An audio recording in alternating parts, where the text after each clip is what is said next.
The views and opinions expressed on the Nova Society are those of the panelists and guests and do not necessarily reflect the views or opinions of the Phoenix Research Institute or any institution which any panel member is associated. Reproduction or dissemination other than for the purpose of education or information without the express written permission of the Phoenix Research Institute or Nova Society Media is strictly prohibited. So welcome to the Nova Society. I'm Dr. Brooklyn Ann Weldon, your host, and I'm here with the panel. My guests, Dr. Scott Gershwer and Dr. Mark Bound. Today, our panel will be answering listener emails. Our first question comes from Robert, who lives in Wappingers Falls, New York. And Robert asks, reports are that Trump's selection for Defense Secretary Hegseth, Pete Hegseth, is in trouble. Yes, indeed. Now it seems that Ron DeSantis would like to be considered for that position. What are your thoughts of these recent developments? And which one of you gentlemen would like to take that one first? Well, I mean, I'll just say that it's a huge step up, in my opinion. And Pete Hegseth, forget about all the allegations and things like that. I mean, I'm shocked that he would even take that position. He's so unqualified for it. Have a little self-knowledge and just say, no, I'm really good at commenting on things, but I really don't have any idea how to run anything. I've never done it before. And running one of the largest organizations in the world would probably be a real stretch for me. So I'm going to pass on it and wanted to give it to somebody who actually has some experience running things, which Ron DeSantis does. Yep. And I guess my comment is first of all, Wappinger Falls, it must be cold up there. And knowing where it is, that is one cold area. But thank you for the question. I agree with Scott in the sense that, yes, this is a step up. Do I believe it's enough of a step up? I still think there's a lot of people that could be in the mix, would be even more qualified than DeSantis. But DeSantis does have the administrative chops. He's a governor of a very large state. Regardless of how well you think he does with that is, here and there. But he has military experience and has really a good resume. But are there other people that are probably more qualified? Absolutely. There's no doubt. And I was listening. This is we're going to kind of go down a little bit of a rabbit hole here. So Ron DeSantis, if we remember, there was this huge argument during the campaign between him and Trump. They basically showed that they didn't like each other. So Hegseth is in trouble. DeSantis wants the job. But now people might think, well, why would Trump even consider DeSantis? So I'm going to just put this out there. Marco Rubio is probably going to skate through as the Secretary of State. That's probably a given. That opens up his seat, of which DeSantis must appoint someone. Laura Trump lives in Florida and could be appointed the senator for 2 years to fill out Rubio's term in that state. It may be the huge quid pro quo. I'll give your daughter-in-law a Senate seat, of which 2 years later she's going to run again if she chooses.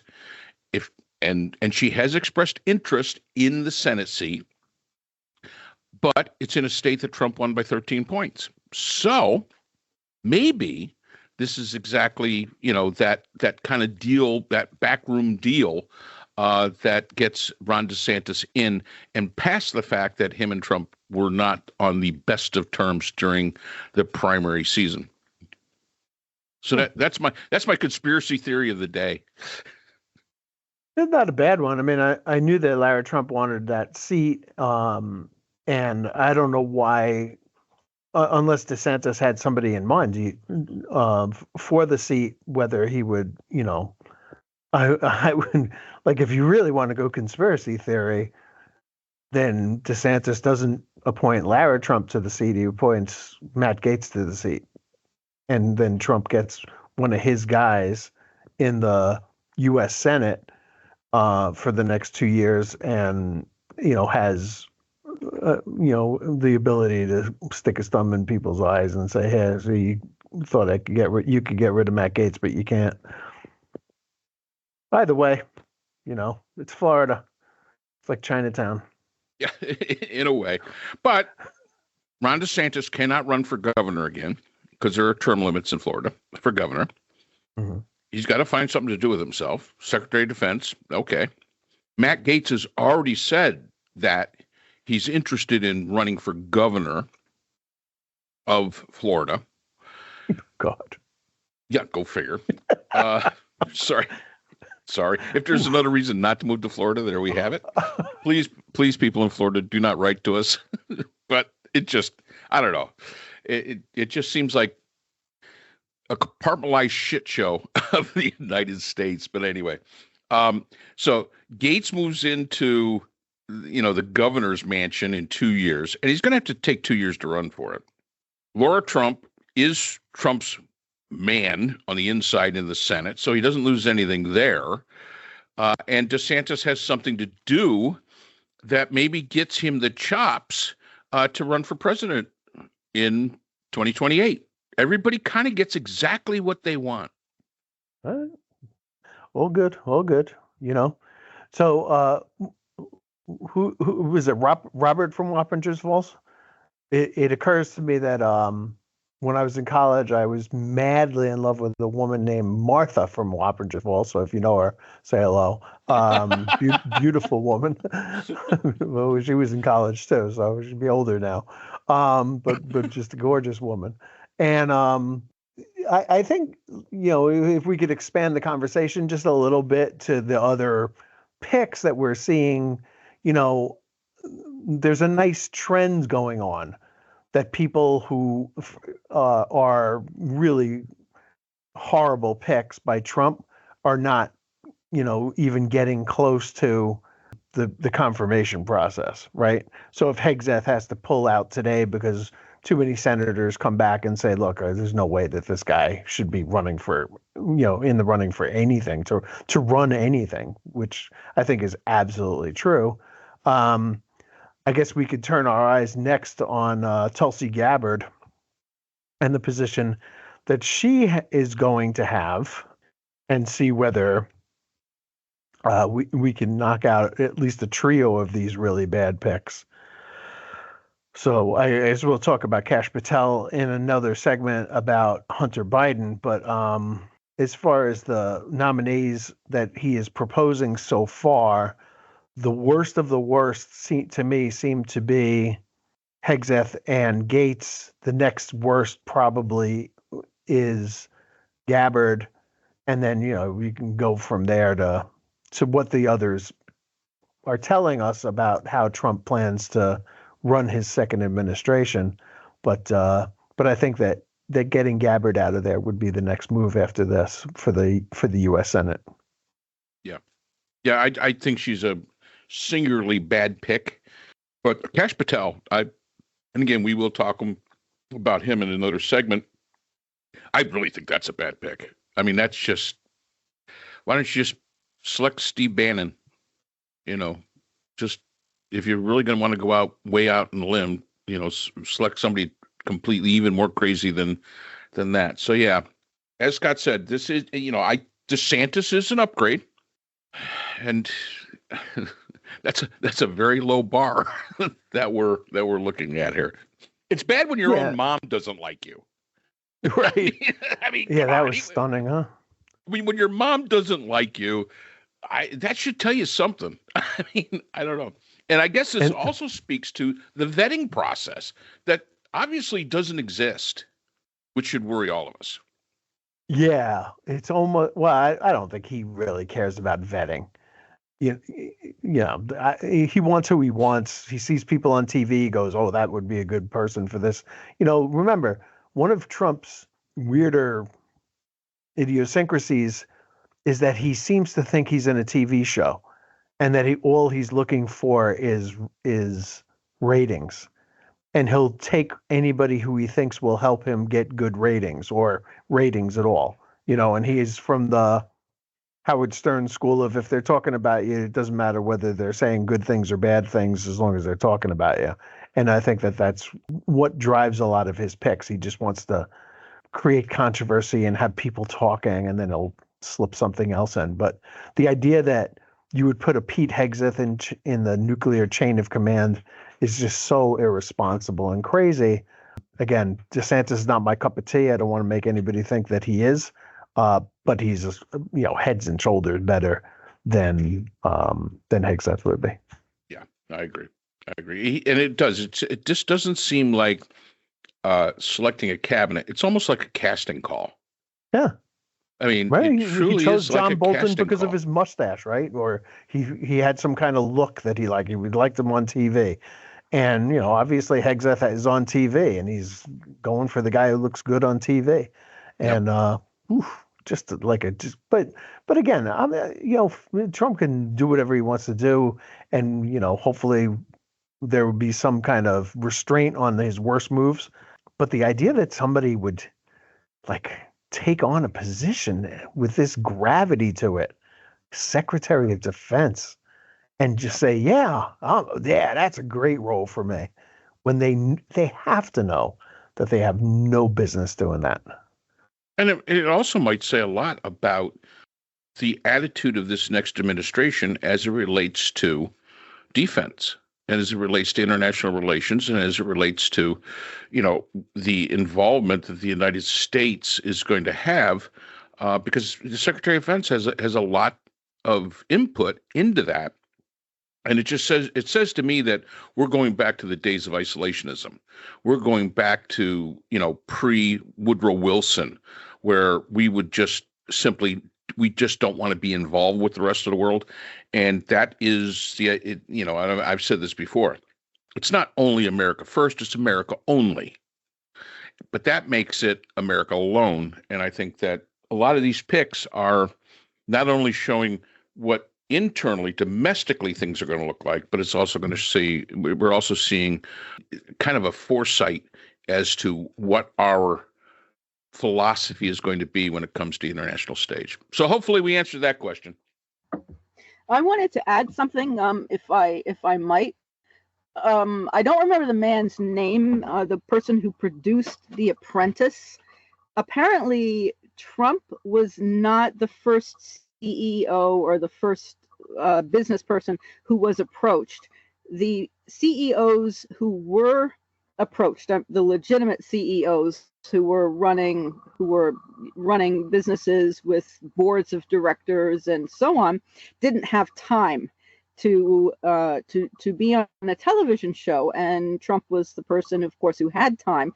And the individual, I don't remember his name, who was in this documentary, said that Trump had a predilection for firing people who were genuinely qualified to be retained, and retaining people who were not qualified.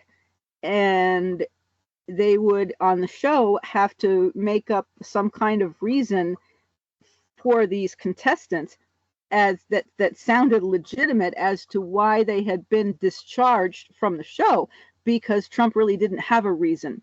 And I think that may also be another reason why one sees such a selection of individuals, is that Trump has a long history of selecting people who are unqualified, and also individuals such as these will do whatever Trump wants because they're loyalists to him, and they do not know how to run that's precisely the point, that they don't know how to run the bodies over which they will be in charge, or they, like Kesh Patel, intend to close them down and turn them into something else. And I think that also shows quite a lot about what the intent toward the American people is. Yeah, I mean, Brooke, all of these things are sideshows to me. I have no idea what his relationship to alcohol is. He may be a bad drinker. He may be abusive to women. All of those things are possible, but and should be probably disqualifying. But the fact is that he's disqualified from the get-go, right? We don't need all that. He is not in any way qualified for this. He's never done. There's nothing on his resume that would suggest you could run the Pentagon, and we should just leave it at that. And while you were talking, I did look up that fellow's name is Mark Burnett, and some of the other people that he tried to get was, of course, Jack Welch, Warren Buffett, and Richard Branson, all of whom did not want to take the time to be on the show. But as you point out, Trump was at that point just a lonely loser. And the idea that this show was ever called a reality TV show is just beyond me, because it was clearly not reality, and painted Trump as something that he wasn't. And there are still people out there who believe that the character that Trump played on that show was the real Trump, but it isn't. So no, that's correct. He's and that's part of the problem, that Trump himself is unqualified and is either entirely unable to distinguish what is qualified, because, as you said, Pete Hegseth should never have even been approached. And I to think that a President Harris, for example, or Biden or anybody else would have even considered someone such as that is just beyond. I mean, it's unthinkable. It would never have happened.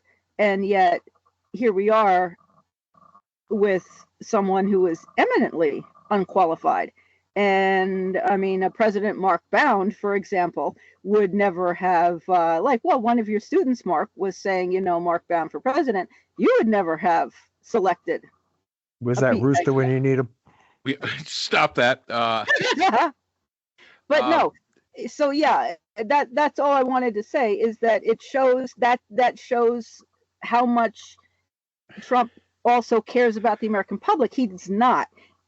And for all the voters who thought he really cared about them, such choices as are going into his administration ought to be a huge, 10-alarm fire. I don't think the cult is done culting yet. Not the Mark Bound quote. Not the Mark Bound cult. That's not a cult. Donald Trump. In any event, that's all I wanted to say. Did anybody want to add? Either of you wanted to add anything? No, nothing else for you boundies out there. So, yeah, that's great. The boundies. Ouch. Yes. So, thank you, Robert. Thank you for your question. And I have not been to Wappingers Falls in ages, so I hope everything's going well up there. And we will see you again on the Nova Society. So that's all the time we have for today's episode. The Nova Society is a production of the Phoenix Research Institute. We'd like to thank our sponsor for this episode, the Journal of Interdisciplinary Conflict Science. The JCIS is an open journal for upcoming scholars. The JCIS is currently accepting article submissions on an ongoing basis. The JCIS is a publication of Nova Works, a scholarly depository at Nova Southeastern University. A link to the journal is in our description. We'd also like to thank our podcast partners, Buzzsprout, who hosts the Nova Society, Audacity, who is our editing partner, and Podkite, who does all of our analytics. We'd also like to thank iHeart Radio, where people get their music and podcasts, Apple iTunes, the largest source for music and podcasts on the internet, Spotify, the most popular source for the Nova Society. The Nova Society is available on all these and other quality platforms mentioned in our description. We'd also like to thank our listeners. Without you, the Nova Society would not be possible. If you have a comment, a question, or would like to be a guest on the Nova Society, we can be reached at nova.society.podcast@gmail.com. Always remember, the power of society is knowledge. So for Dr. Scott Gershwer, Dr. Brooklyn Ann Weldon, Dr. Priscilla Hobbs, and all of us here at the Nova Society, I'm Dr. Mark Bound. Be well, and we hope to see you again next time.